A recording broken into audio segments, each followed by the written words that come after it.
Старт.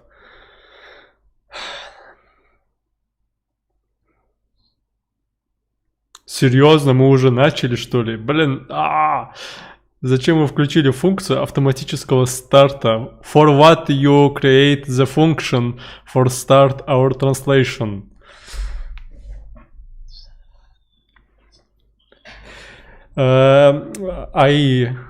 YouTube. What I do? I click start translation in our uh, dashboard, and this translation automatically started. You understand me?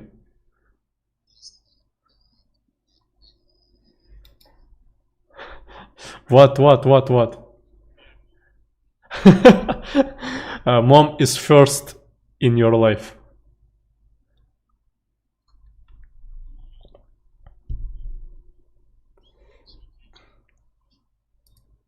I do fine. Мы реально начали или это...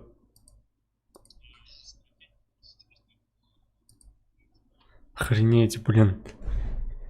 А я еще хотел звук проверить, думал, типа, сейчас посмотрю звук и потом нажму кнопочку старта, а тут он автоматически начался. Oh, sorry.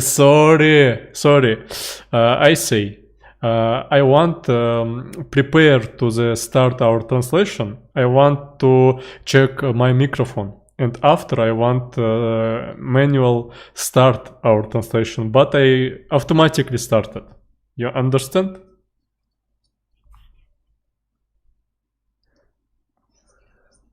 Oh, thank you. What do you want to say, Bert? What? uh,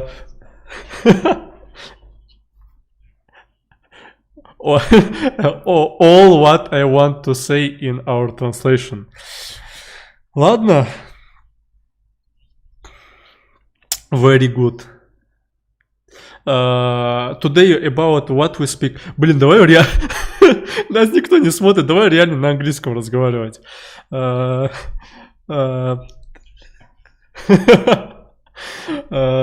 Today, about what we speak.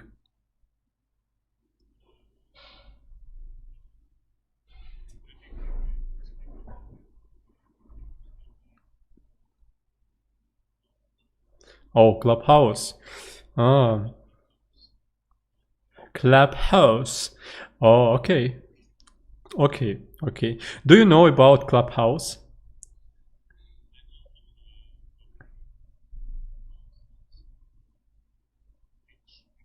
Oh, rich people. If you have iPhone, you are you are a rich man. Oh.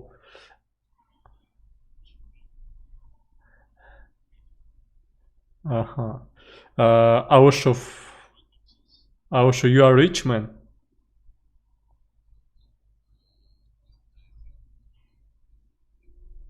You have Apple.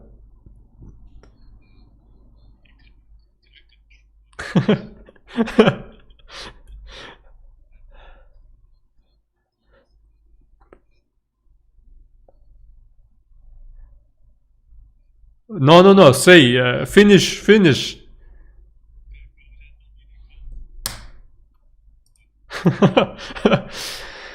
Ну, если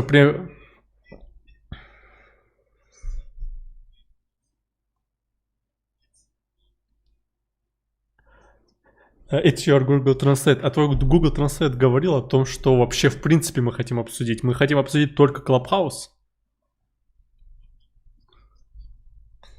О, сори. Да, ну мы хотим Йохардуцер про Clubhouse сделать, да? Ну, есть кому что-то сказать касательно Клабхауса, то есть, что думаете?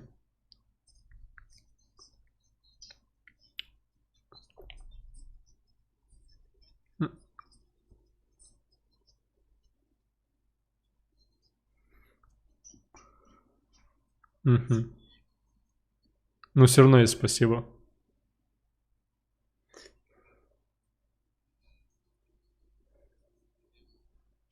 Какую Лему? А, типа, певица. Ага. Ну, знаешь, ты не того человека нашел для того, чтобы найти себе интересные комнаты.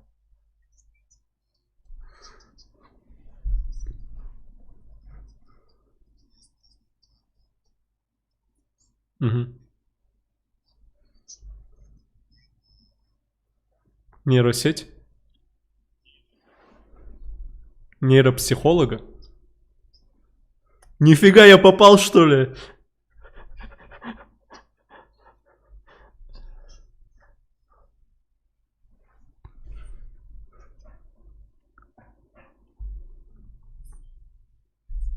Ну, это нормально. Только единственное, знаешь, что когда ты говоришь, когда я говорю, и ты что-то хочешь сказать, меня слышно, мое эхо слышно. Чуть-чуть потише сделаем. Валикум ассалам, Дэнни.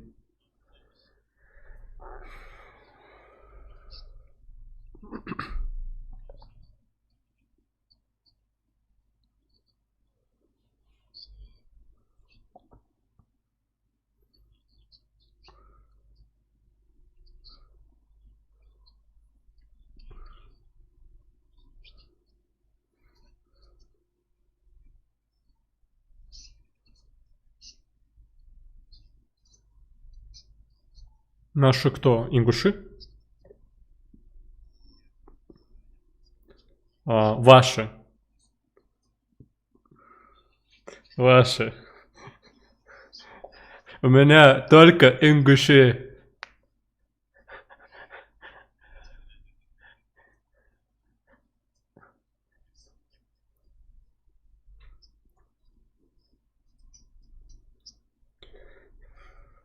Ну да, на самом деле.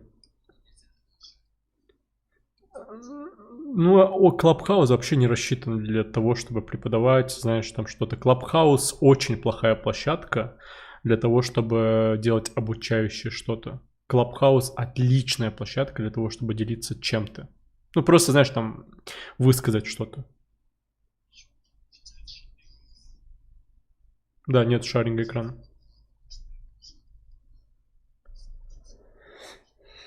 Хо-хо-ха. Да,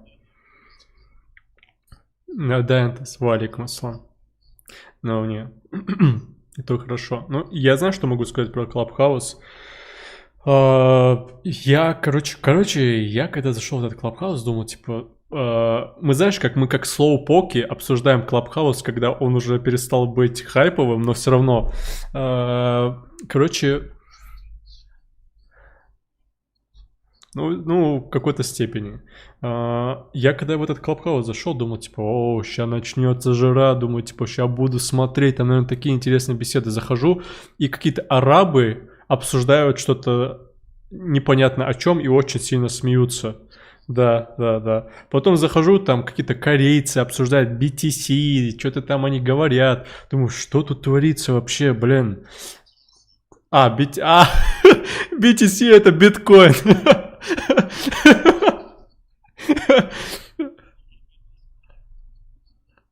Вот в этом и прикол, что нету. Нет, и в смысле есть. Ага. Клубы, но не комнаты. В этом типа есть группа, а в группе есть комнаты. Вот такая вот хрень там, и неудобно. Честно говоря, Clubhouse по UX довольно-таки очень такой кривой, да, потому что там для того, чтобы, понимаешь, и Клабхаусу просто повезло из-за того, что там был Илон Маск и были вот эти популярные люди. Все, есть. Ну, мне кажется, что просто там, знаешь, как у них же такая же тема, как и у нас, что там типа есть знакомые, там, например, условно есть компания какая-то энная, там, которая создала это приложение, там, ребята, и они знают там как-то не знаю, вот, например, я знаю чувака из Яндекса, например, я ему говорю, типа, го, посмотри мое приложение, он такой посмотрит, потом, оказывается, он закидывает своим там знакомым коллегам, и вот так пошло-поехало, те закинули, вероятнее всего, показали Илону Маску, и Илон Маск такой, о, что это такое, дай-ка посмотрю, такой, хоп, там, зашел, почекал, такой, вау, интересно, и там уже подумал, блин, и Илон Маск вообще в этом плане молодец, он может, там, знаешь, какие-нибудь интересные стартапы или что-то такое может бесплатно прорекламировать.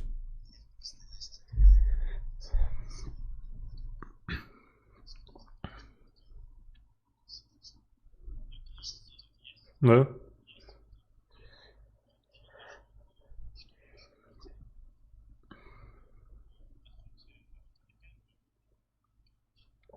Ну да.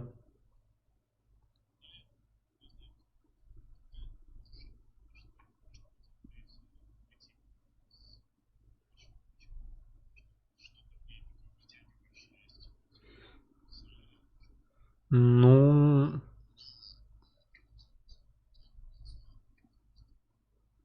в каком смысле? Типа, это как с «Игрой престолов», типа, когда все его смотрят, да? Я читаю твои мысли, брат. Ну,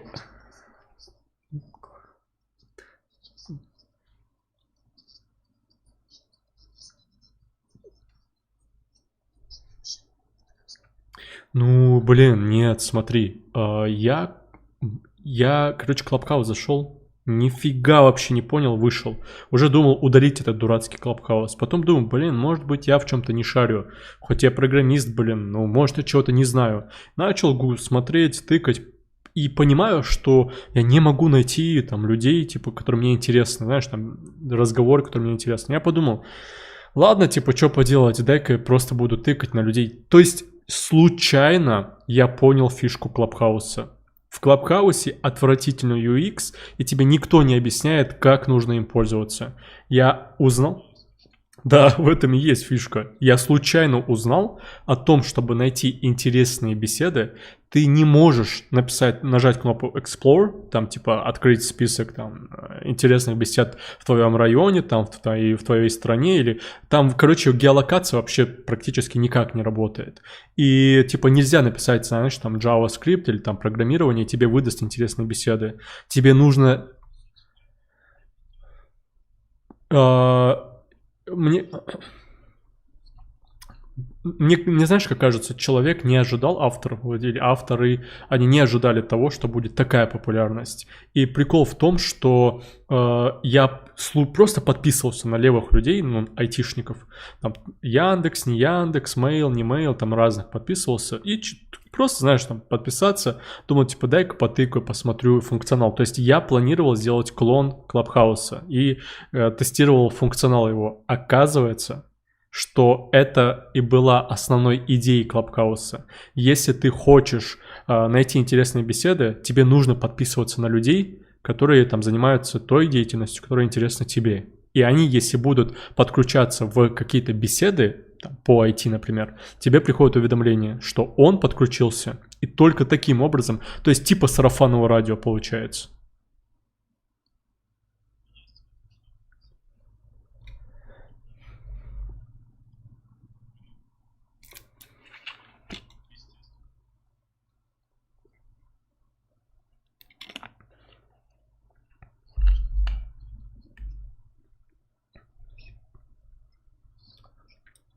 И вот смотри, какая интересная вещь. Вот это, наверное, просто подумай как дизайнер. Ты, когда делаешь дизайн приложения, ты очень сильно стараешься о том, чтобы даже самый умственно отсталый пользователь смог разобраться в том, что ты ему нарисовал. Ну, в приложении, там, в функционале. А тут какая интересная особенность. Человека заставили, не меня, а вообще, в принципе, человека заставляют изучать функционал и понимать, как он работает. И все равно оно какую-то, знаешь, популярность приобрело.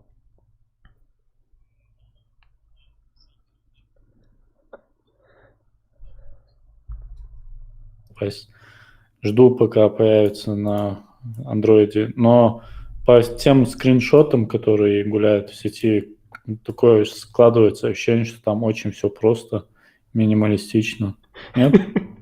Извини, Берт, извини меня, прошу, извини меня, Берт, извини меня, Ибрагим, но все это время, все эти Я понял. все эти 15 минут люди слушали, как я самим собой разговариваю. Оказывается, я кнопочку микрофона, вот это вот звука от компьютера не включил, когда я трансляцию делаю на своем канале. Я отключаю все звуки. Я забыл ее тут. То есть наш английский даже не было слышно? Чисто мой отвратительный английский люди могли только оценить. Блин, мы самые классные панчи, они остались. И сейчас ты так тупо выглядел, знаешь, как я сам еще над собой смеюсь, знаешь, что там сам шутки шучу. Сейчас вот слышно нас? Да. Ну, скажи людям, типа, слышно сейчас? Вот сейчас его слышно стало, пишет. Are you hear us? Are you hear us? Ну чё, типа давай заново, что? Но по твоему разговору, наверное, все понятно было. Мы так особо ничего такого и не сказали, можем продолжить. Да, в принципе, там такого прям сверхинтересного не было. Я слышал, что Хаваш пытается разработать свой Clubhouse. Тебе это Хаваш сказал? И отобрать... Тебе это Хаваш сказал? Да. Я от Хаважа это слышал, да. Ты ему еще веришь, что ли? Я ему всегда верю. Хороший человек. Я не знаю, я что-то ему не доверяю. I hear you. I hear you. Дарон Мора. Дарри, over here. Это Ибрагим, который с нами работает. Серьезно? То есть... У нас такая чисто своя тусовка в эфире. Чисто все Солво и Милс собралось. Давайте баттл устроим между Солво и Милс. Вы проиграете. Что там, Хаваш? Ты для чего вообще создаешь Клабхаус, клон Клабхауса? Ну, у меня цель очень простая, скажем, корыстная. Я не просто так делаю Клабхаус для того, чтобы, сделать и, завоевать мир. Да. Не просто из-за этого, да. А для того, чтобы сделать урок. Обучающий урок на YouTube-канале на своем, Для того, чтобы сделать урок себе, что такое больше никогда нельзя повторять. Ну, Благодарович, я охренеть как много вещей узнал за этот период. Я познакомился с таким... Ты узнал, что Алла Пугачева еще жива. Да. Как минимум. Она вышла за Максима Галкина. Я такие вещи узнал, которые, даже бэкэнд-разработчики не все, знают. Там, знаешь, мне пришлось разбираться с тем, что такое... Ну, я знал, что такое TCP, UDP протоколы, но мне пришлось разобраться в том, что это такое, углубиться, что такое NAT протокол, что такое... Ну, не NAT протокол, NAT защита, что такое WebRTC, не просто само понятие, а как это работает, почему... Охренеть, Ибрагим. WebRTC — это охренительная вещь. Прикол, знаешь, какой? Я сейчас просто отхожу от темы. Нас все равно 6 человек слушают. Прикол, знаешь, какой? WebRTC — это охренительная вещь. Короче, смотри как. 5 человек уже. Вот один ушел, понял, когда узнал, что такое WebRTC. Все дизлайк поставили, блин. Короче, смотри. WebRTC может передавать аудио-видео-потоки и текстовую информацию без сервера. Без сервера? Без сразу на какое-то другое устройство? Да, короче, я могу со своего телефона подключиться к твоему браузеру. То есть у нас, короче, какая тема? Твой браузер подключается к такому, подключается к iServer, так и называется он, iServer в Гугле, узнает твой IP-адрес и, создает какой-то там набор данных. И другой человек тоже подключается к iServer, узнает чисто свой IP, то есть он не делает подключение через WebSocket, просто один запрос. И происходит peer-to-peer соединение. Peer-to-peer соединение — это когда, типа, два устройства без какого-либо посредника, без какого-либо там устройства, сервера или чего-то еще подключаются друг к другу. Типа, как, знаешь, как локальная сеть, только она на уровне, типа, удаленной части.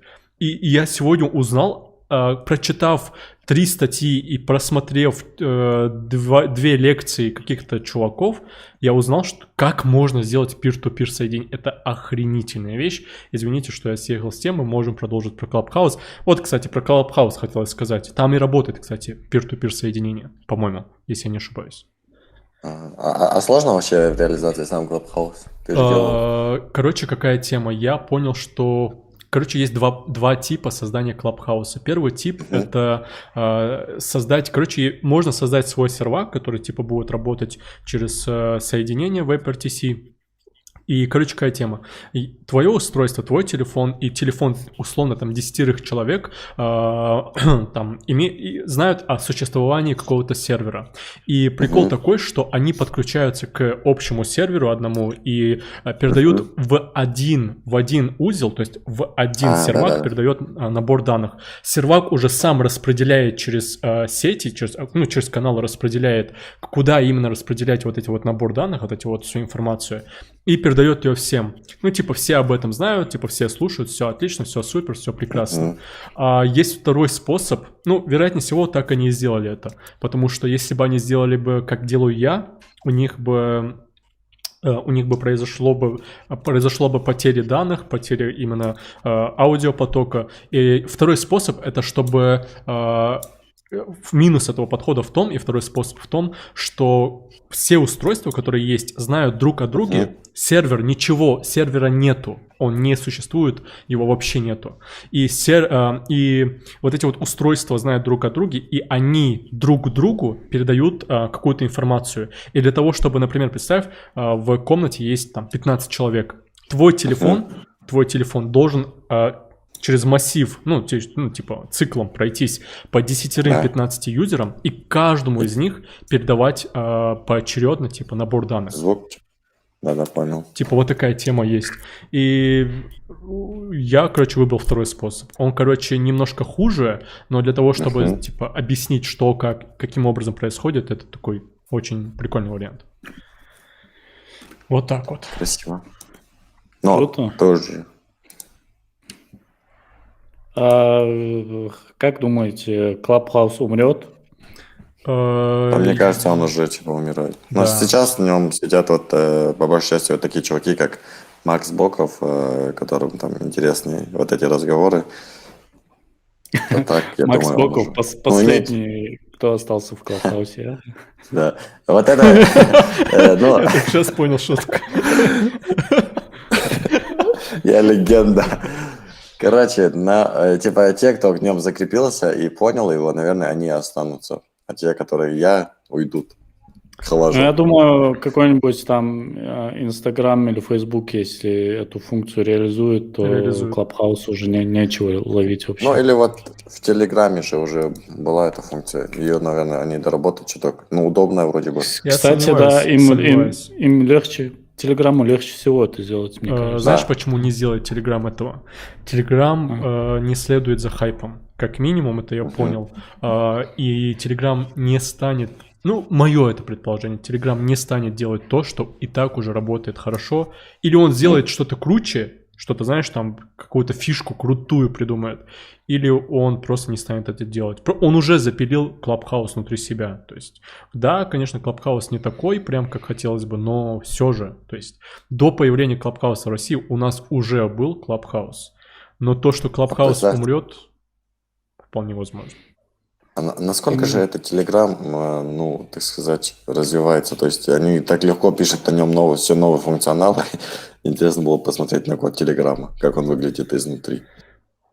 Код Telegram, по-моему, есть исходник, если не ошибаюсь, Ибра. Я представляю, как сидят там разработчики. Хоть бы никто не увидел наши коды. Это ужас. Но прикол, знаешь, какой? По идее, Халаш прав, он же типа с открытым кодом должен быть. Знаешь, как возможно там открытый исходник, по-моему, именно самого сервера. Но, по-моему, не самих приложений. если я не ошибаюсь. Потому что, Я вроде даже нашел. Да? Вряд ли. Потому что тогда бы любой бы мог скопировать код там Телеграма и там не знаю. Там же лицензия, типа, какая-то у них, наверное, все. Хотя, хрен знает. Не, я нашел какой-то исходник, который я могу скачать, по идее, на Linux, там все дела. Халаш, ты вот делаешь клон, ты прям хочешь, чтобы это работающий клон был? Не, ни в коем случае, не. Я имею в виду, чтобы можно было вести трансляцию именно. Да. Да, и вот можно я дополню вопрос? Клон, там будет Вера Фишер там. Вера Фишер? Это кто такая? Вера... то самое. Как, не знаешь, Фишер, что ли, Веру? Вера Фишер? Сериал «Клон» был на Первом канале. Не смотрели, Смотрел. Что ли? Там была Вера Фишер. Серьезно? Вот. Это главный герой? Она была Вера Фишер? Это название актрисы. Нет, может быть, будет, если мы ее пригласим.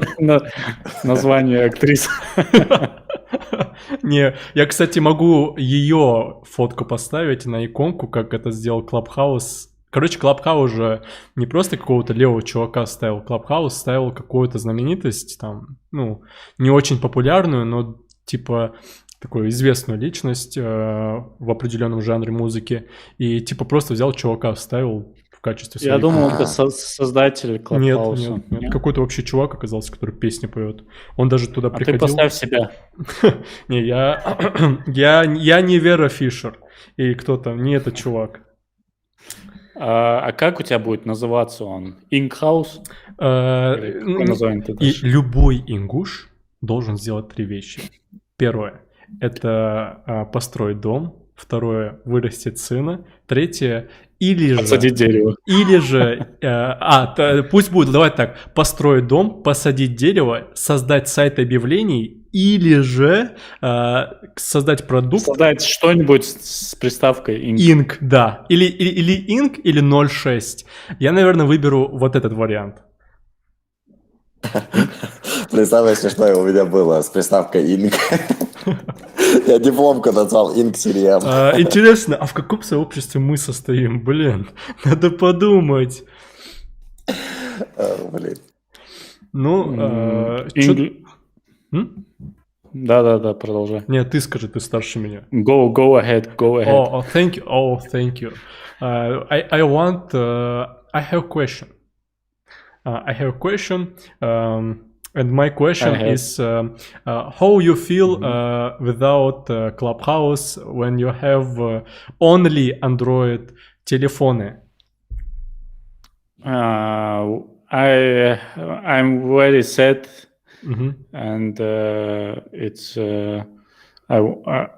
when I see how my friends проводят time in Clubhouse. I want to, and I started to think about buying iPhone. Oh, it's bad idea. Only for Clubhouse. You don't cry. You don't cry all night. You don't cry, yes? Or you cry? I cry every day, every night, without Clubhouse. Oh, I feel you. I feel you with iPhone. I feel you.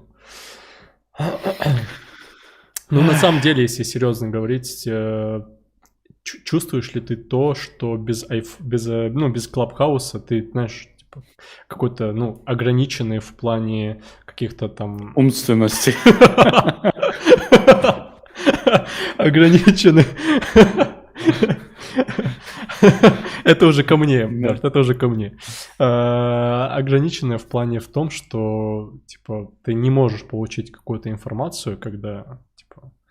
Нет, просто банальный интерес, любопытство, что это такое, посмотреть. Опыт Clubhouse мне напоминает опыт с Инстаграмом. Вот то, что ты говорил, что ты зашел, ты ничего не понял и удалил. У тебя так же было, То же самое было с Инстаграмом. И я устанавливал Инстаграм, абсолютно не понял, зачем, для чего, что это, просто картинки загружают. Непонятно, что, в какой прикол. Может быть, весь смысл успешного приложения в том, чтобы его сделать максимально непонятным? Но это я могу сделать. Не, вот реально, а что если... Ну, как чисто теория, Что если человека интересует в приложении или в продукте не то, что ему указывают, как делать, чтобы он максимально, как умственно отстал и следовал инструкции, а то, чтобы он сам разобрался в... Типа квеста? Что-то вроде. То есть, типа, знаешь, перед ним испытание. Типа, вот разберись. Ну, и он разбирается такой, и такой, вау, вот это что? Вряд ли. Просто сейчас время, сейчас такое время, когда у людей все меньше и меньше времени на изучение чего-то, на осваивание, и все что-то хотят очень быстро пробовать, быстро смотреть. Если какое-то приложение отнимает много времени на изучение, чаще всего люди просто проходят мимо. И здесь, это, мне кажется, случай с ингушской аудиторией. Вот ингушская аудитория, да. Типа, знаешь, ты им там объясни все. Ну, вот как раз-таки у ингушской аудитории больше свободного времени, чем у людей из развитых Кстати, стран. это я заметил очень прям, когда зашел в Clubhouse, где, такие беседы скучные у нас бывают. Это просто пипец. Беседы ни о чем. Прям как сейчас, как наши беседы. Не, у нас интересные беседы. Мы разговариваем о Клабхаусе.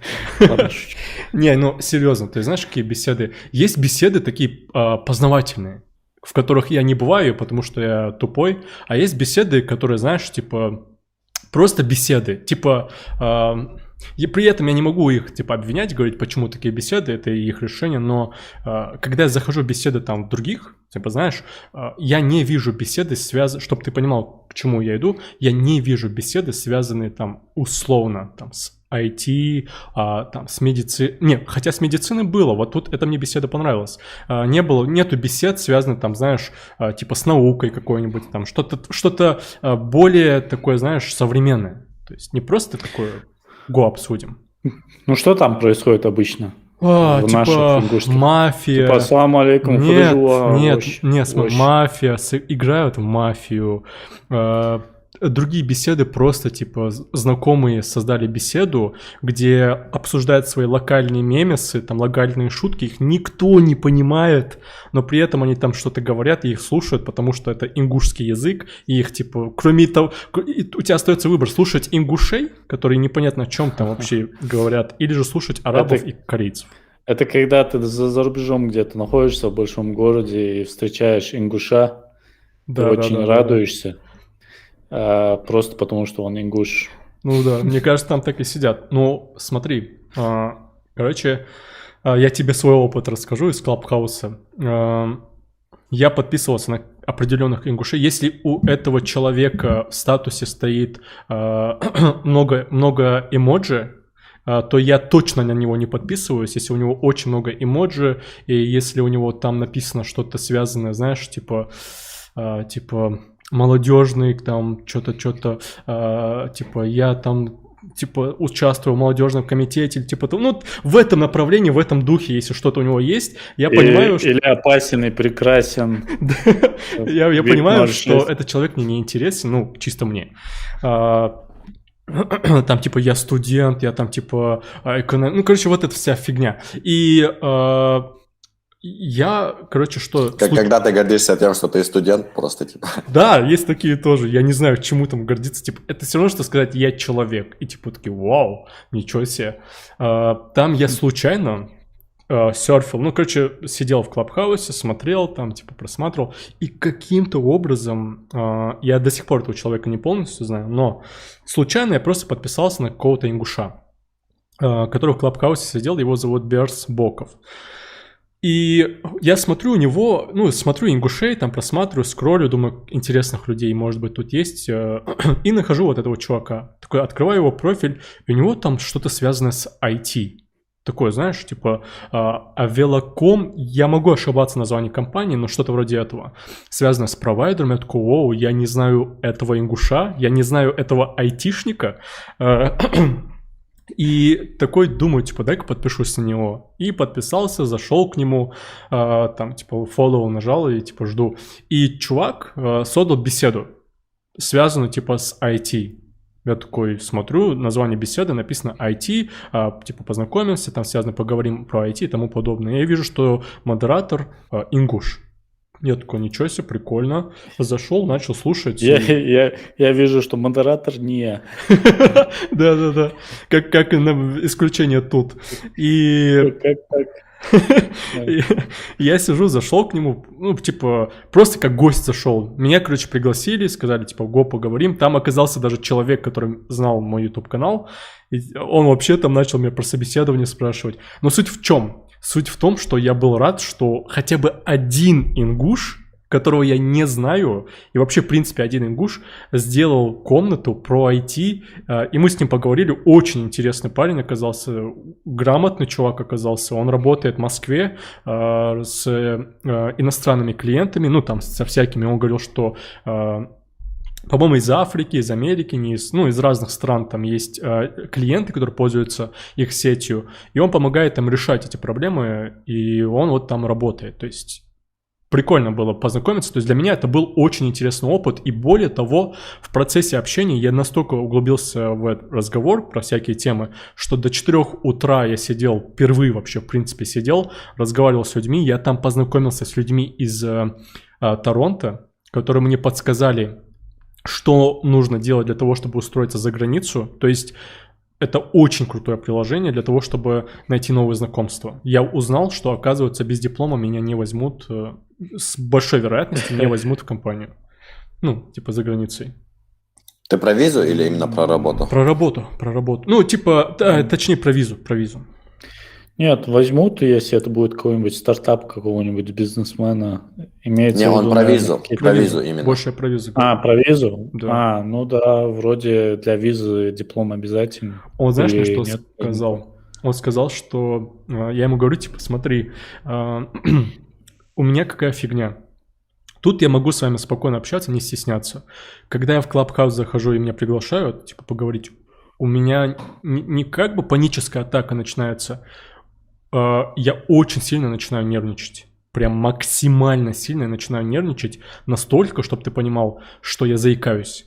И да, серьезно. То есть я сам охреневал с этого, но я заикался, когда меня приглашали в некоторые беседы.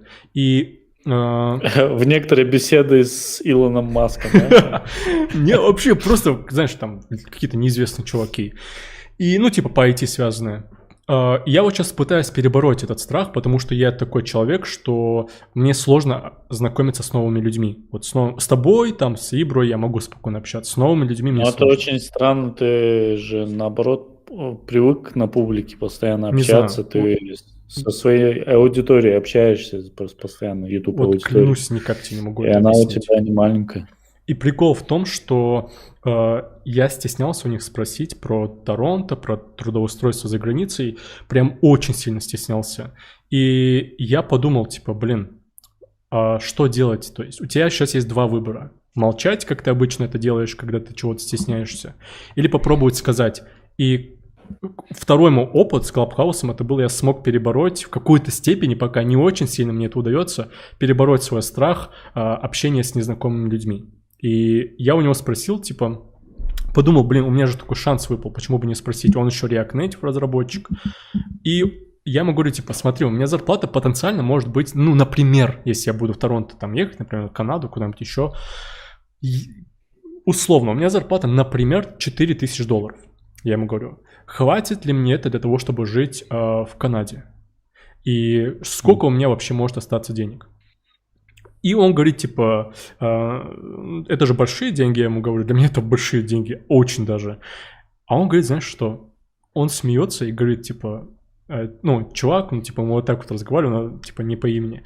Я говорю, чувак, говорит, типа, $4000, говорит, это получают тут, говорит, джуны. Там, да, там высокие зарплаты. Я типа 4 охренел тысячи от этого. долларов, наверное, какие-нибудь там с рабочие получают, какие-нибудь такие. Да, он говорил, А. что там слесари и парикмахеры, что ли, кто-то, не помню кто, получают от 3-4 тысяч канадских долларов. И я ему говорю... А какой потолок был, ну, для Да. программистов? Вот я сейчас хочу объяснить. И мы с ним начинаем разговаривать, говорю, ничего себе. Я говорю, ну смотри, условно, он говорит, у тебя 4000 долларов. Ты, если, вот, говорит, возьмешь квартиру, говорит, я, говорит, снимаю дом. То есть, вру, не снимаю, типа в кредит взял дом. И я плачу, говорит, 600 долларов каждый месяц, и в итоге, говорит, могу купить себе дом в Канаде. Говорит, это намного выгоднее, чем оплачивать квартиру, говорит, я не знаю, там в центре, или, например, у моря, типа, говорит, квартира стоит, ну, где-то 1200 долларов. В канадских долларов, если я не ошибаюсь, 1200 рублей, сейчас я скажу, 1200 долларов перевести, если в канадский, это будет 70 480 рублей. Это чуть меньше доллара, что ли? Сколько США. вообще канадский доллар? 58 рублей канадский доллар. И Да. он говорит, типа, 70, может быть, 80 тысяч рублей, если переводить в наши рубли, столько у тебя обойдется там у моря, понимаете, у моря квартира. И он говорит, я плачу, говорит, 600 долларов за то, чтобы себе, говорит, купить дом, типа, оплачиваю дом, говорит, в кредит, и так живу. Мне это выгоднее, говорит, я с семьей. Блин, сложно ориентироваться по канадским долларам. Ну да, по крайней мере, им не сложно. И он, короче, знаешь, что говорит? Мы начали разговаривать, я говорю, хорошо, я говорю, типа, прикольно, это все отлично. Как там, я говорю, вообще с тем, чтобы трудоустроиться? Он говорит, там с радостью берут, говорит, я, говорит, работаю, сейчас я работал как дизайнер, говорит, UI, UX дизайнер, и сейчас, говорит, я работаю как программист, как React Native разработчик. И Ничего себе. да, и он говорит, я делаю стартапы, небольшие такие стартапы, монетизирую, говорит, и продаю. Тут в Канаде, он говорит, очень сильный спрос на какие-нибудь такие, знаешь, молодые стартапы, которые хотя бы какую-то прибыль тебе приносят. И он говорит, как пирожки просто разбирают эти стартапы. И он говорит, что он сделал свой стартап, несколько стартапов сделал, говорит, их продаю, говорит, в России сложно, говорит, очень сильно сложно. В Канаде... Подожди, это говорит, это ингуш говорит? Не-не-не, из Торонто, который русский. Нет, точнее, из Молдавии он был. И у него там спросил один чувак, окей, говорит, выглядит прикольно, а сколько, сколько это вообще в деньгах тебе, сколько вообще хватает, не хватает? И он говорит, я пробовал, говорит, недавно один стартап, относительно молодой, говорит, но я монетизацию на нем сделал, и мне хватило на 2 года, чтобы я не работал. И вот, говорит, мне вот настолько хватило для того, чтобы сделать стартап, его продать. И говорит, тут прям с IT вообще просто отлично все идет. И потом подключился еще один, не из Торонто, типа из какого-то другого места, тоже из Канады, и говорит, типа, я вот услышал ваш разговор, говорит, про трудоустройство, говорит, и у меня вот есть компания, говорит, программисты, типа, так-то они заработают, говорит, чтобы ты понимал, он говорит, эти программисты, фронт-энд разработчики, он сказал, они получают в год, говорит, 120 тысяч долларов канадских. Я перевел это в рубли, конечно, и в долларах это сколько будет, 10 тысяч долларов канадских, в рублях это будет 580 тысяч рублей, примерно это будет. В год или в месяц? В месяц. И типа, он говорит, если ты, говорит, хороший, очень крутой программист, то там вообще без проблем можно такие денежки получать. И типа они еще смеялись с того, что я сказал 4000 долларов, типа это же большие деньги. Для них это типа, понимаешь, они знают, какие там цены. И он говорит, я его не спросил, окей, я говорю, а если у меня нету диплома, что мне тогда делать? Он говорит, у меня есть в компании чуваки, которые работают без диплома, и знаешь, что сделаем, говорит? Просто возьми и купи диплом.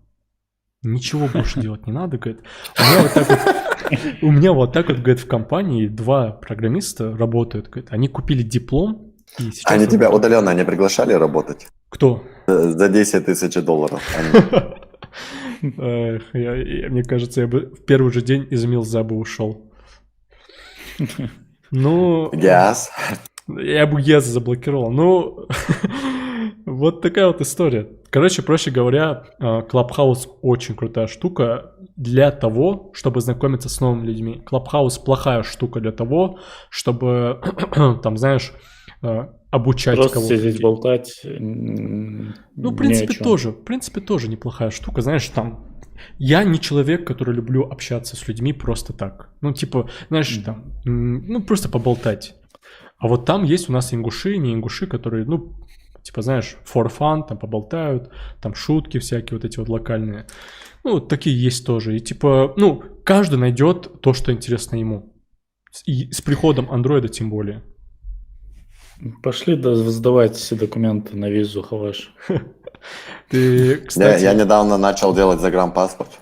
Да? И чё, как? Ну вот жду, пока мне скажут, приди и забери его. Интересно, для чего? Тоже собираешься свалить? В Канаду. Или просто на всякий случай? Чтобы был просто.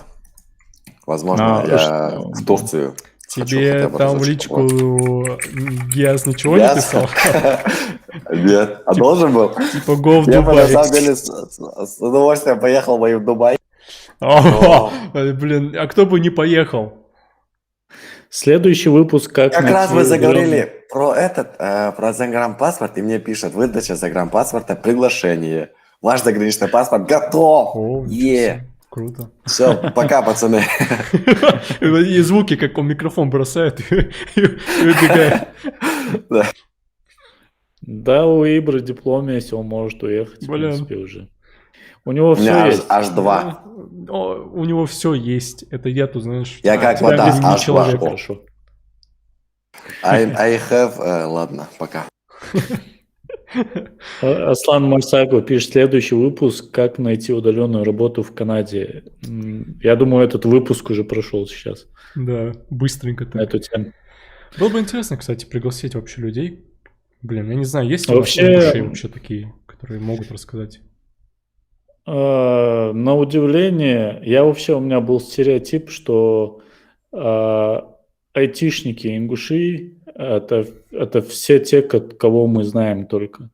Почему-то мне казалось, что больше нет, но на самом деле, Есть. если поискать, то понемногу ты находишь там то где-то в Google кто-то работает, то где-то в Канаде, то еще где-то в Да. компаниях. Но почему-то казалось, что их должно быть заметно в Ингнете. Но они должны какой-то там что-то оставить после себя обычно Возможно, айтишники. они не же- выросли у нас. Может быть и так, но все равно, если их что-то связывает с Ингушетией, обычно все, если тем более они сидят в интернете, бывает, что знакомятся в интернете там с людьми с общими интересами и вот так в круг входят. Но оказывается есть, но это очень радует, что есть на самом еще деле. ингуши, про которых мы не знаем. Ну, мне кажется, знаешь, как не все же, типа, знаешь, не всем же интересно, типа, находиться в каких-то сообществах и, типа, присутствовать, знаешь, там какую-то активность, ведь или просто, знаешь, просто присутствовать. Есть такие айтишники, которые, типа, сами по себе. Занято чисто своим делом, Да, и да, больше ничего не Типа, интересно. тоже Но, нормально, как с бы, одной это их стороны, дело. это хорошо. Да, Да. это их дело. Просто Да, я это заметил, не впервые мне уже люди говорят, что, типа, про ваше сообщество, интернет, типа, вообще не знали. Ну, рассказывали, что есть айтишники, там, в Москве, не в Москве, туда-сюда. И они, типа, не знали, что вообще у нас даже есть ингушское какое-либо сообщество. Ну, конечно, не знали, если не смотреть. Я бы тоже бы не знал. Но есть. Ну, по сути, мы не делали нигде рекламу, если не считать Магаз Таймс. О нас узнать не так-то и просто. В смысле не делали? если- Мы же недавно в этом были. Как его там? Радио. На радио? Да. Нас Ну, 26 после- человек узнали. После радио все про нас уже узнали тогда. Но на самом деле им А, спасибо, что они просто... Интересно, есть ли у них какая-то аудитория, у радио? Знаешь, как нам сказали? Нам сказали, что их каждую неделю, если мне Ибрагим не даст соврать, 50 тысяч зрителей слушают в неделю. На Да-да-да, вроде счетчике, так они говорили. да, на счетчике я видел 26 человек в реальном времени нас слушали. Или у меня что-то не сходится с математикой, вероятнее всего у меня. Или же, когда нас... Я думаю, Ибрагим, знаешь что? Самое логичное. Когда услышали айтишники, все такие, ой, все, это не спортсмены, давайте переключать. И там, не знаю, близки включили.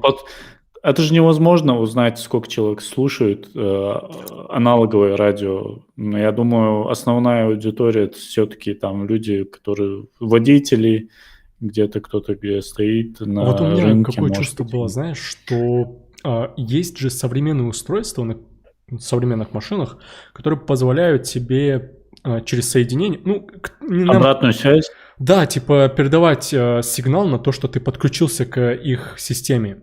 И современные машины это позволяют. А есть у меня такая мысль, что... Им, кстати, на WhatsApp приходили сообщения. Передо мной же монитор стоял, и там приходили вот эти сообщения. Но у них, значит, бизнес-аккаунт включен. Да, скорее всего. И, вероятнее всего, были машины, которые не могли этот сигнал передавать, но, видимо, слушали. Такое тоже возможно. А мне кажется, Хава, что этот счетчик, это был счетчик тех, которые слушают интернет-радио. Они же и в интернете вещают, и аналоговое радио. Кстати, может быть, да. Мне кажется, они же, не час ведут. Скорее всего, утром, когда все едут на работу, их очень много слушают. А мы-то с ним пришли уже к часу вроде бы. По-моему, и тогда, возможно, зрителей уже не было. Да-да-да. Возможно, да. Кстати, будете выкладывать запись в канале? Там нужно будет немножко шум убрать. Подшумать. Да, подшумать немножко, подшуманить, и можно будет выкладывать. Там на самом деле ничего такого интересного нету. Я какую-то фигню несу, и Ибрагим там очень... Когда нам ждать, Халаж, выхода ингушского клабхауса? Ингушского клабхауса никогда в жизни. Так, что люди пишут? Молодежь не слушает радио, правильно говорит. Под Муцараевым, мне кажется... Они Муцараева слушают? Мне кажется, под Муцараевым только под могилой можно находиться. Под монеточку, радио, деды подписались. Современные проблемы требуют современного решения. Да, ребята. Это комментарий дня. Кстати, знаете, меня что интересует? Вот у нас же есть какие-то... это уже вообще не связано с Клабхаусом. Это просто наболевшее. У нас же в Ингушетии есть какие-то вот студии «Идея», «Формат». Там же вроде бы крутые специалисты работают. Что они там задержались? Типа, неужели они не могли нормальную работу найти?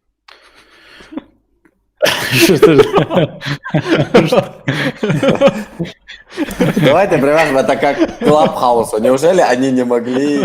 Ладно, не будем. Пропускаем этот вопрос. Нет, но я могу сказать. Давай, продолжай.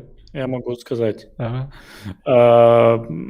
Там есть ребята, безусловно, талантливые, но... Хотя лучше я не буду, это получится, давай, что говори. я их деммотивирую, и они захотят Нет, уйти. Берт, лучше сказать правду, хоть она и будет горькой. Есть несколько примеров ребят, которые долгое время в подобных Может быть, после тебя работали. Они услышат такие, реально такие, вау, Берт.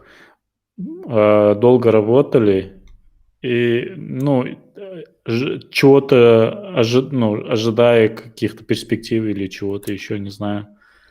Или просто потому, что они привыкли, им комфортно находиться, и все. И это их устраивает. Но как только они оттуда ушли, они такой лавинообразный рост в профессиональном плане начали расти, получать новые знания и задумывались, да что ж такое, что мы все это время там сидели. Знаешь, почему мы раньше этого не сделали? А вдруг они боятся? Вот тут пишет амбадо, Ну, ламбадо, может, они не хотят чего-то большего, а я думаю, что они просто не в том смысле боятся, знаешь, типа, там, в буквальном смысле этого слова, боятся там определенной, там, я не знаю, личности или кого, просто боятся неизвестности. и это, и еще то, что они хотят стабильности Да, какой-то, да, да. там им платят зарплату, и ты представь, получаешь зарплату, тебе нужны какие-то деньги обязательно в месяц, и ты бросаешь все, уходишь на саморазвитие, непонятно, что, А как вдруг, сможешь, нет. там, типа, не получится, вот эти вот, а Но, вдруг. но вот все ребята, которые ушли, из всех, которого я знаю, Мгм. они все устроились потом успешно на хорошую работу, достигли каких-то высот Я и даже знаю продолжают этих людей. развиваться. И хочешь, я скажу, почему им повезло? Ага, почему? Им повезло быть вашими друзьями. Ну, им повезло попасть в наш круг, где были те, кто мог посоветовать и направить. Но сейчас для этого есть интернет. По сути, то же Ну, самое, не но сказал, потому что я тебе скажу так, если бы я был бы дизайнером и был бы в вашем круге общения, я бы максимально апнулся, как это только можно было бы в Ингушетии. Но находясь удаленно от вас и обучаясь программированию, задавая вам вопрос, на который вы не можете ответить сразу же, а там через несколько часов, и как бы есть разница. ну, в принципе, да. Конечно, оффлайн это намного лучше. Но у нас уже несколько раз поднималась тема насчет того, чтобы арендовать помещение, снять совместное, ну, сделать что-то типа нашего круга, Мгм. соло нашего, снять помещение и поселиться там и работать вместе. Участники сообщества могут это сделать без проблем. Просто нужно, чтобы один человек взял инициативу на себя и организовал все это, там, нашел помещение, договорился и так далее. И пусть все скидываются. А смотри, И мне на самом блин, деле очень было бы интересно поработать именно уже не дома. Дома же скучно. Вот в этом, в программировании, Хаваш, у нас же есть вот это Solid, и там первое правило – это единая ответственность. Типа в доме должна быть какая-то своя ответственность, мгм, работать ты должен где-то там, заниматься в спортзале, а мгм. когда ты все вносишь в дом, то типа это уже какая-то скучная, что ли, жизнь происходит. Ну, я, наверное, другую методологию использую и другой подход. Хаваж назвал Ифы. Да. плюсом то, что возможность не выходить из дома неделями. Не, я не говорю, что это плюс для всех, это плюс лично для меня.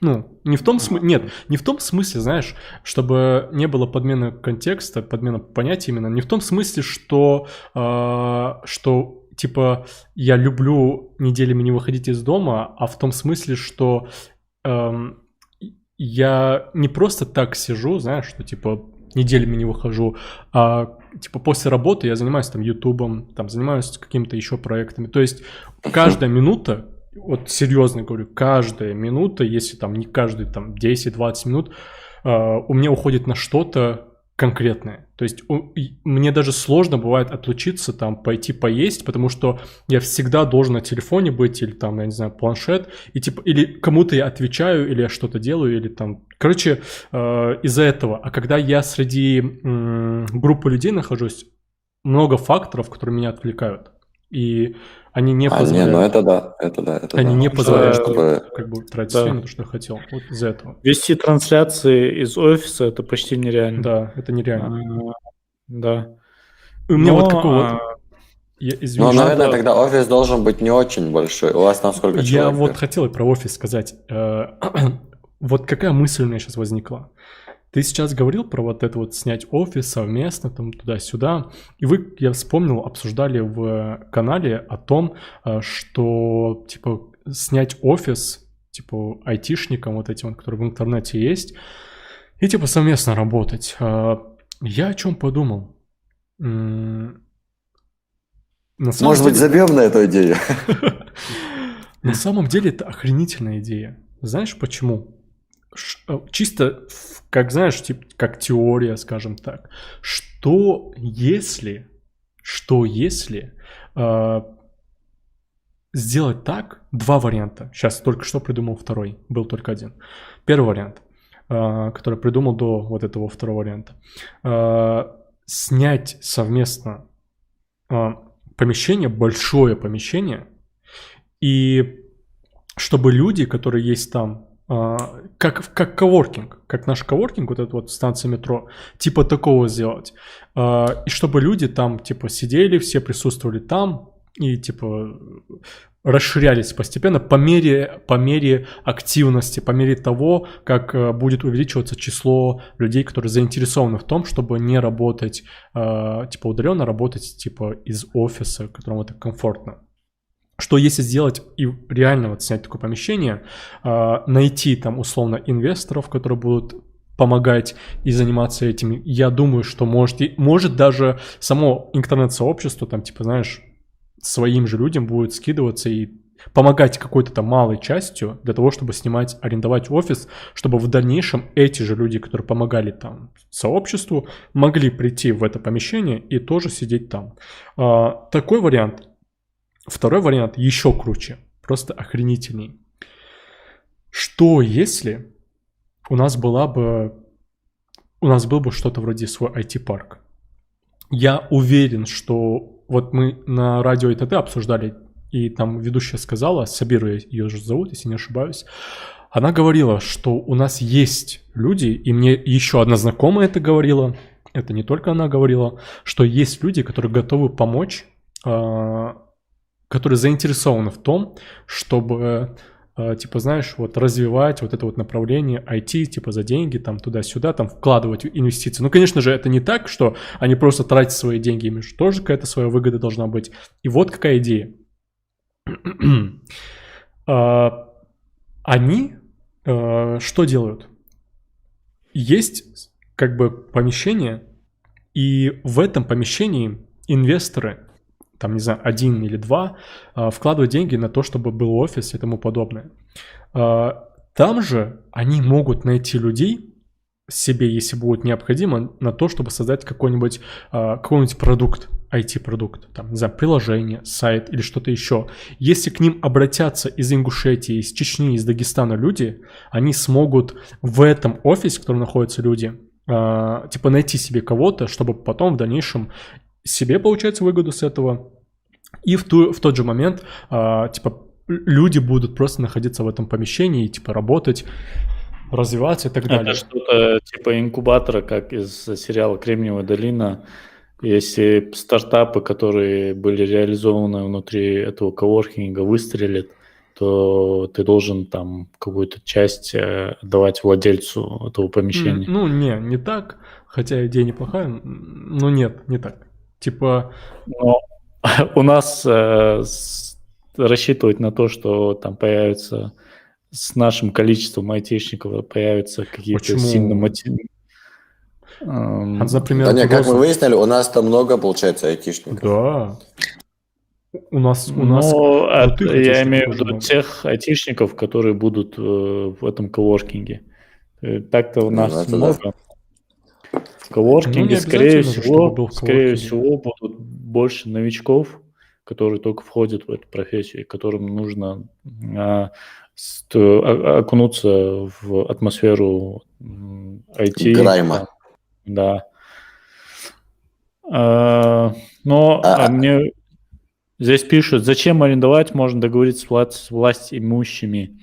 Был опыт общения с властимущими, подавалась эта идея, мы говорили, что было бы классно сделать что-то типа этого, как типа коворкинга.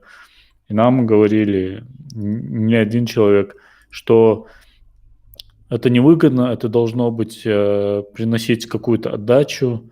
Зачем власть должна вкладываться во что-то, что не дает ничего. Но они не учитывают то, что они вкладываются не в какой-то там проект, который должен деньги приносить. Они вкладываются в будущее республики. Инфраструктуру типа республики самой. Им оно нужно. Да, вот Зуалмаснер, зачем нам это нужно? Ну, Вот. Берт, а вас сколько человек в офисе сейчас вообще? Нас 10 человек и 100 квадратов. У нас там отличные условия, все есть, и ламус, Ну, от работы не отвлекает? Нет, не отвлекаемся, потому что, ну, в принципе, мы давно вместе, мы в начале, когда в помещениях сидели, было такое, что мы много отвлекались, там, любили поболтать, но сейчас мы уже переросли это Блахантхо. И уже как бы каждый понимает, что если он не будет работать... А у вас все женаты в офисе? Это второй вопрос. Главный. Нет, не все. Один женился. А третий вопрос, Ибрагим. Сколько... Был еще и третий?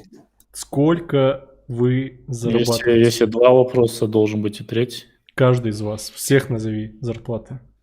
Поочередно. Ну, я зарабатываю там 230 тысяч тугриков. Вот знаешь, люди такие уже такие только подготовились. А, кстати, тут в чате вопрос был, как там сайт. Ну, хотя давайте сейчас закончим эту тему и перейдем к этому сайту, о наболевшем, так сказать. Какую тему? Какая тема?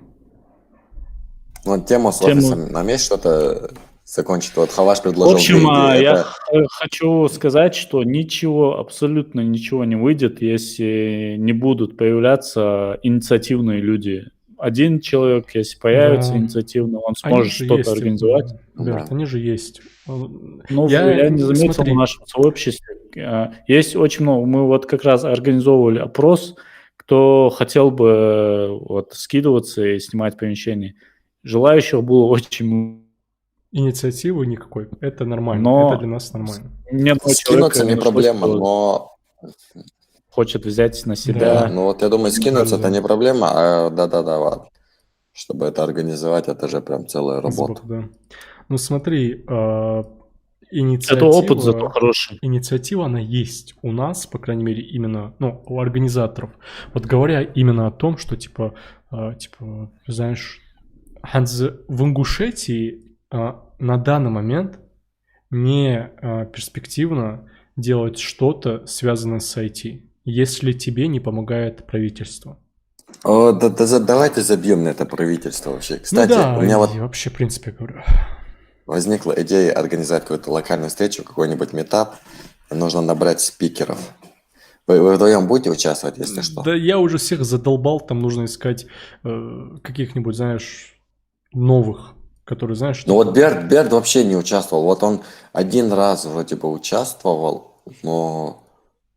Я участвовал в презентации бартера и хлама. Нормально. Но ты же не рассказывал о своем опыте дизайне, то тебе же много чего есть рассказать, я уверен, тебе бы там много честно говоря, это задать. хорошая идея. И мы сейчас можем забайтить Берда на то, чтобы он согласился прям в трансляции. Да, проблемец. Вот кто организует нам я бы хотел Хаваш, Берт и Микаил точно. Вот троих мы бы так и закрыли фронтенд, бэкенд и, получается, дизайн, SMM. А у нас есть SMM-шки? Вот Джимми Хадсон, он чем занимается? Он же вроде бы вот этим всем делал. С SMM. Вот, например, он тоже вроде бы не выступал. Почему бы и нет? Нигде. Исрафл вряд ли согласится. Ну, я думаю... Я хочу на свой день рождения организовать, оно как раз-таки в воскресенье выходит, но не в это. Ты нас как хочешь пригласить? Нет, это я хочу на свое день рождения сделать подарок республике, пригласив офигенных специалистов, чтобы они задавали вам вопросы. Смотри. Ну там вход будет там. Кто организует? Конечно же. Я могу выступить как организатор. Попробуй себя в роли. Но это пока в планах идеи. Я потом обдумаю и приду к вам с конкретным предложением. Хакатон же нам нельзя оказалось проводить, хотя бы митап. Ну да.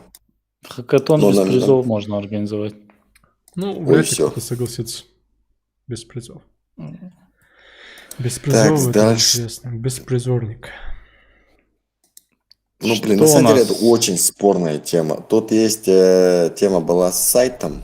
Кто-то вообще начинал его делать? У Кстати, меня да, были насчет идеи. сайта пишут.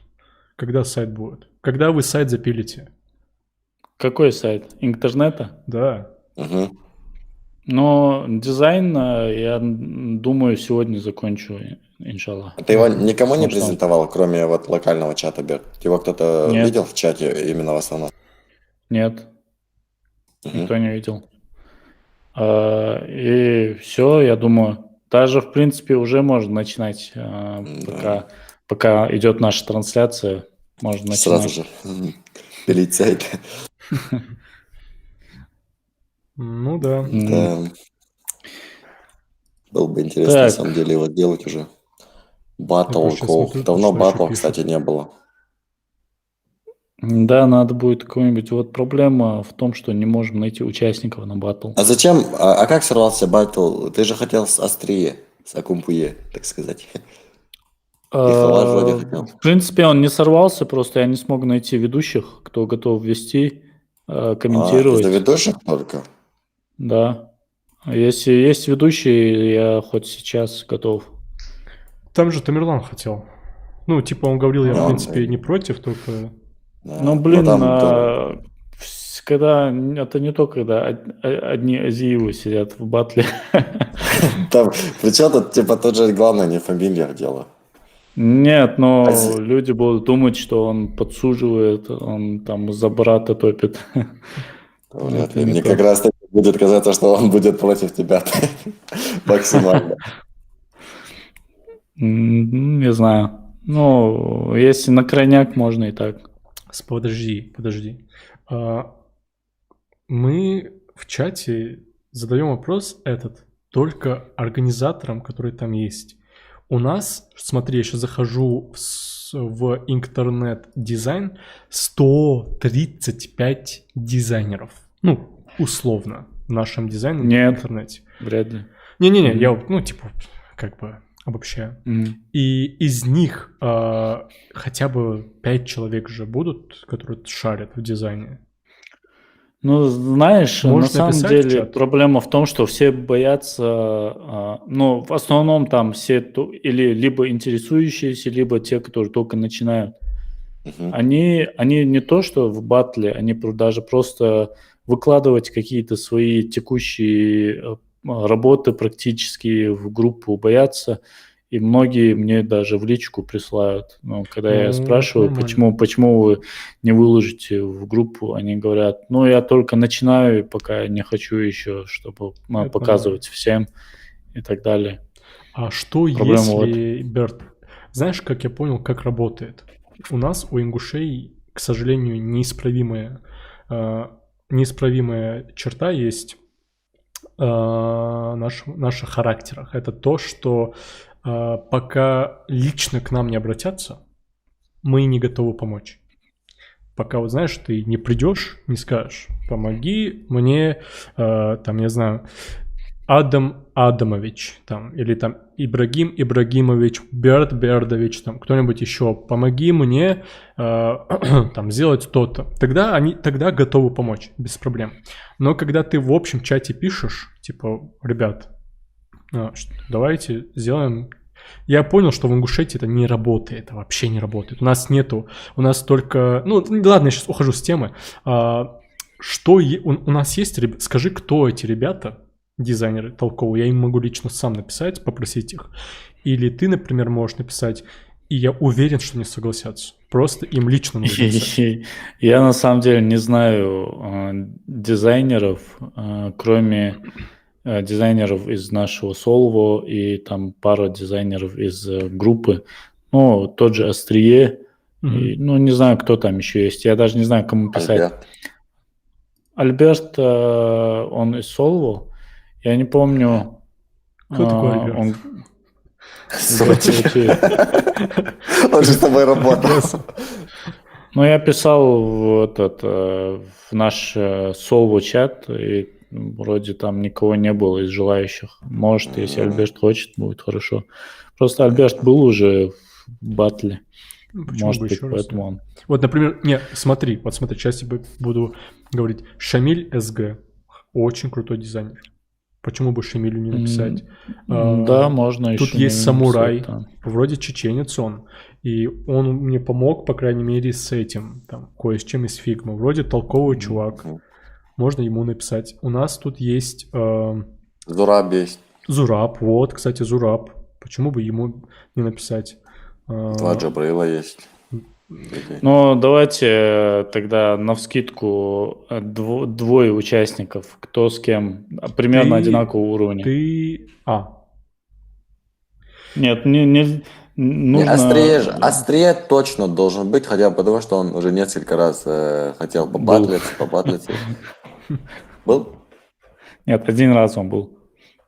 Не, я имею в виду, он же часто в чатике писал, как там батл.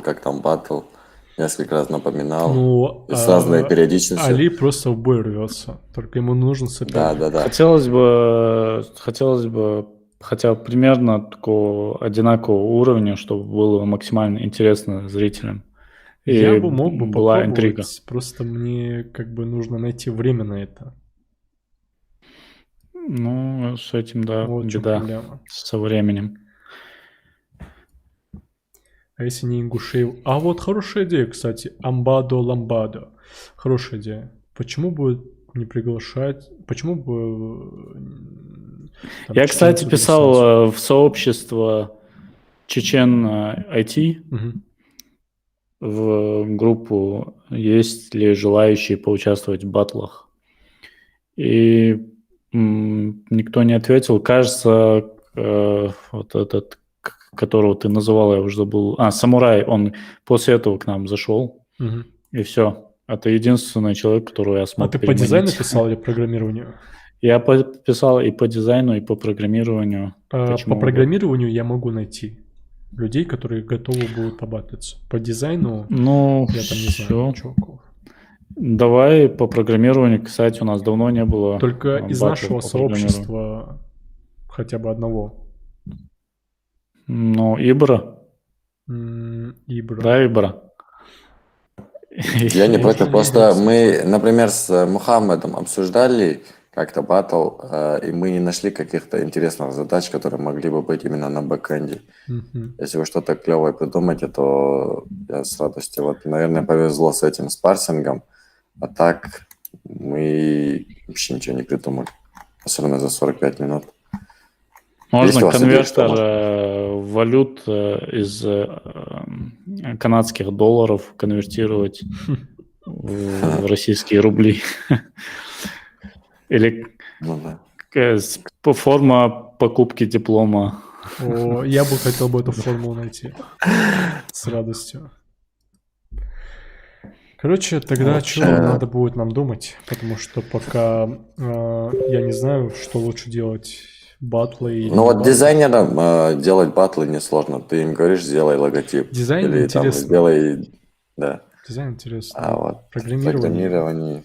Там, во-первых, никто ничего не понимает, потому что нет какого-то визуального результата, если это, конечно... Там, знаешь, как со стороны, это со стороны, если бы ты бы видел бы рандомный набор каких-то букв, знаешь, там, и ведущие такие, вау, смотри, как он быстро успевает, смотри, что он тут сделал, он тут такой, и ни хрена, главное, людям непонятно, но все такие, прикольно.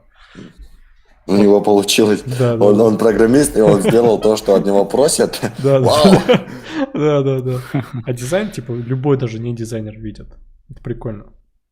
Вот, к сожалению, по дизайну мало где можно найти. Представь, работодатель твой увидел, как ты батлишься и как ты делаешь задачу за 40 минут, которую ты на этой работе делаешь неделю. Жестко было бы. Да. Так, ну что у нас? О Клабхаусе поговорили. Watch invite you. Watch. Да, проблема. Любой invite классу. Я сейчас сижу просто в Клабхаусе параллельно. А где вы это прочитали? Watch invite you. Нет, это я Хважу говорю. Локальные мемесы пошли. Я никому еще не давал инвайт, но мне не предлагали дать. Хаша, ты кому-то раздавал инвайты? Я кому попало инвайты не раздаю. А там несколько, что ли, у вас инвайтов? А?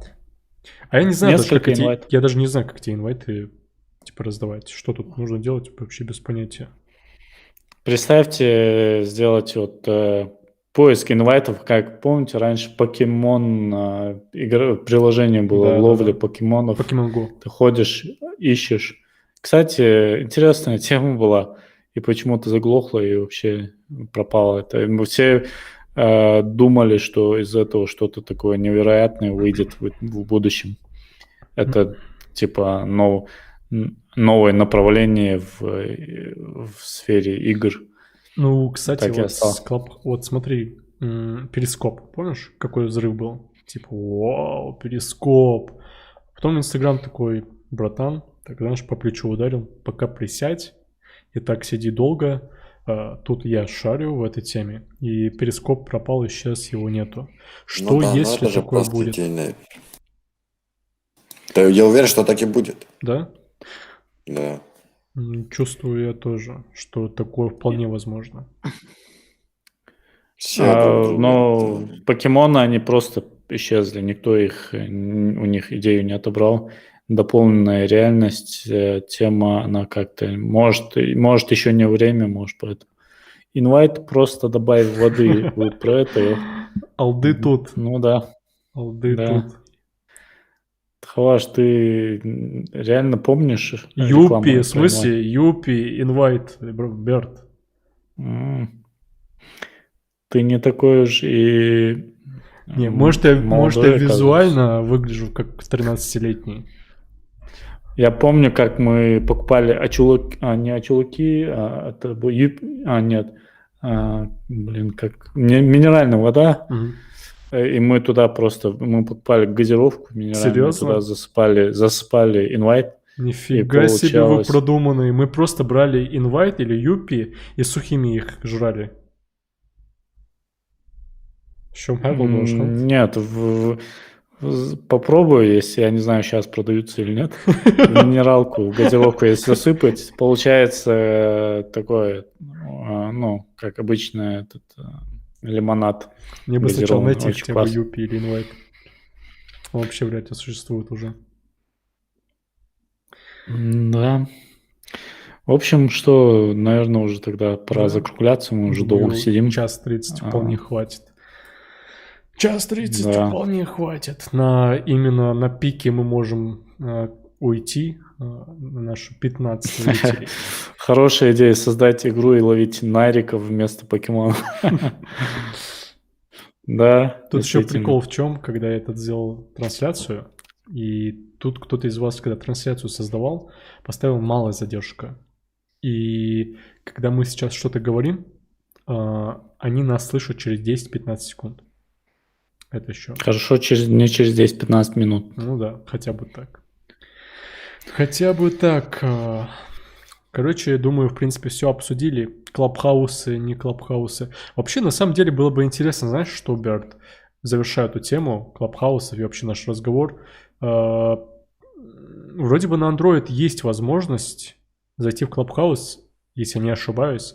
Было бы прикольно нам в клабхаусе как-то разговор завести. Это огромная разница, я тебе скажу, между Ютубом и вот Клабхаусом. Вот что мы сейчас тут Я сидим. пробовал вот это приложение, которое ты говоришь на андроиде, но почему-то я там ничего не мог делать, кроме того, что слушать. Просто заходить. Ты не можешь. Почему? Потому что там прикол в том, что это все равно, что как сейчас тут.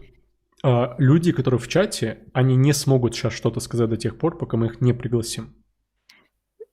То есть я не могу зайти, поднять руку, да, сразу? То есть меня пригласить Ты должен? можешь руку поднять, но модератор должен решить, хочет он тебя подключить. Обычно там отзывчивые там люди. просто у меня не было вообще никакого функционала. Может, сейчас они это исправили. Надо будет сейчас после Было бы эфира прикольно. установить, проверить. Давай, знаешь, как сделаем? Давай создадим беседу в Клабхаусе. Я скину инвайт на днях. Не сейчас, конечно же, там, на днях. И попробуем там обсудить. Я думаю, это будет интереснее, чем сейчас тут сидеть в Ютубе нас троих слушать.